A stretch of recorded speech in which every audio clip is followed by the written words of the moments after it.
There appears to be the most serious conflict between Europe and the United States in the entire history of NATO.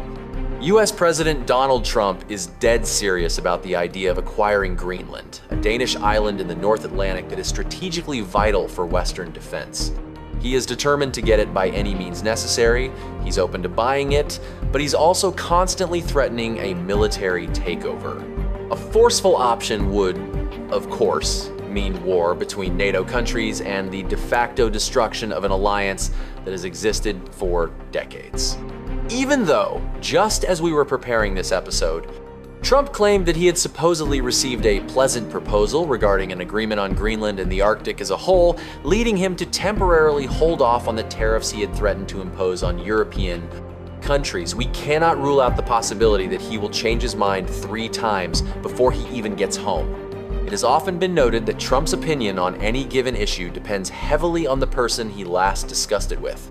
Welcome to Euroshift Channel. Today we'll talk about why Trump has gone off the rails regarding Greenland, what the Europeans intend to do about it, how the biggest crisis in transatlantic relations in the last 100 years erupted, and what the potential scenarios for its development are. So, there is a crisis in the North Atlantic region. Donald Trump has taken a position of direct, active confrontation with Europe. Firstly, the successful operation in Venezuela seems to have emboldened Trump, and now he wants more. He has essentially designated almost all of Europe, plus Canada to boot, as his new enemies.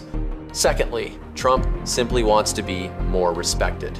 We aren't just speculating here. He stated it almost verbatim in a letter to Norwegian Prime Minister Jonas Gahr Støre, linking all his aggressive statements to the fact that he wasn't awarded the Nobel Peace Prize, which is presented by the Norwegian Nobel Committee. Therefore, in his view, the Prime Minister should have ensured it went to the right recipient. In the letter, Trump literally writes, "You didn't give me the Nobel Peace Prize, so now I can stop caring about peace and tranquility, and that's why I'm taking Greenland." After all, why do the Danes even own it? Because they sailed there once? Well, we sailed there too. Sincerely, President Trump. Aggressive rhetoric against Greenland is seriously unsettling other NATO members, which is hardly surprising. Canada is particularly on edge, given its massive border with the US and the fact that Trump has already threatened to annex it as the 51st state. The leading Canadian publication Globe and Mail writes, "The Canadian military has begun seriously preparing plans in the event of an American invasion. This is not normal." The US and Canada are the closest of friends and allies. Such planning is an extremely alarming signal. But primarily, the focus is on Greenland and the idea that America might just up and seize it. First, let's recall the basic facts. Greenland is a massive island in the Arctic and the largest in the world. It belongs to Denmark, which colonized it centuries ago. In the 20th century, while the rest of the world was decolonizing, the Greenlanders and Danes agreed on a middle ground solution. Greenland became an autonomous part of the kingdom with its own government and parliament. The independence movement remains on the island, but the status quo more or less suits everyone. The island is vast, but almost entirely covered by glaciers. The economy isn't exactly large, and only about 50,000 people live there. Consequently, the Danes pour a significant amount of money into Greenland's budget, the locals are satisfied, and no one was really thinking about joining America. Furthermore, Denmark and the US signed a Greenland Defense Agreement in 1951, which allows the US to build any military facilities it deems necessary, operate military infrastructure, and use the territory and airspace. In fact, during the Cold War, the US had over 10,000 troops and dozens of bases in Greenland, which were closed after the Cold War ended as they were no longer needed. Currently, only one base remains with about 200 personnel, but the agreement easily allows the US to restore everything that was there and build even more if desired. Denmark would be all for it. So, there are no real-world reasons why Trump has suddenly started a fuss over Greenland, going as far as threatening military invasion. He has jumped from one reason to another, from the resources hidden under the ice, rare earth metals and all that, to new trade routes that will pass by Greenland once the Arctic ice melts. He even made a strange claim that if the US doesn't take Greenland, NATO soldiers will, well, Russia and China will take it, though he didn't specify how. Following such a statement, China urged the US to stop constantly using the so-called Chinese threat as a tool to achieve its own selfish interests. In the last few days, Trump has focused on one specific argument: flight time. Trump has invoked a long-time favorite theme of Russian propaganda.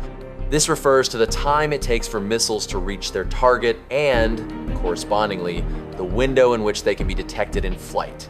Usually, this refers to nuclear intercontinental ballistic missiles. The Russians used this exact logic to argue that America should remove its missiles and air defense systems from Europe, while Russia should place its own missiles and air defense there for global security. Now, the American president has set off down that same path. It all comes down to basic geography. Greenland lies on the shortest path between Russia and America. You can't see this on a flat map, but it's immediately obvious on a globe. If Russia were ever to launch missiles at America, they would indeed fly over Greenland. Bombers would fly there too. Incidentally, the shortest route from China to America also passes through the North Pole. So, there is definitely logic in installing radars and air defense systems in Greenland. However, there is one small nuance to this story.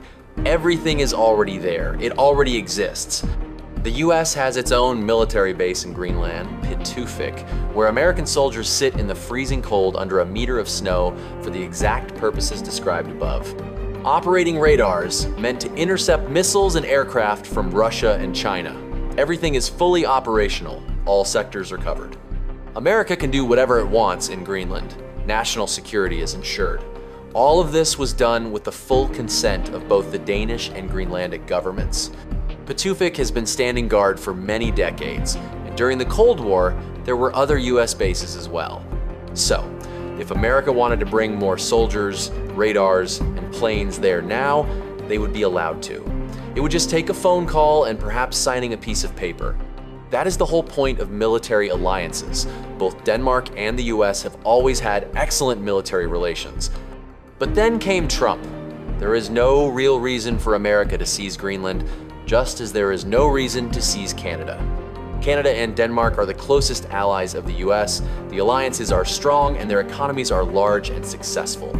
None of them have been friendly with America's enemies, and in the countries themselves, America was liked just from a distance. So why all of this? The point of all this movement for Trump is simply to make America bigger on the map. Why? It sounds absurd, but simply to go down in history. It's the idea that the entire continent belongs to Americans and that God himself ordained them to settle it from ocean to ocean. That is, in fact, what happened. Which is how America became a true superpower. And Trump simply wants to bring this ideology back to life. After all, future school children won't be very interested in things like Trump cutting some taxes, deporting migrants, or losing his first term to some virus floating in the air. But a president who annexed Greenland will be remembered clearly and distinctly. Donald Trump wants to enter the history books, and he has seemingly found a guaranteed way to do it. We'll keep an eye on what happens next, but for now, subscribe to our YouTube channel, Euroshift.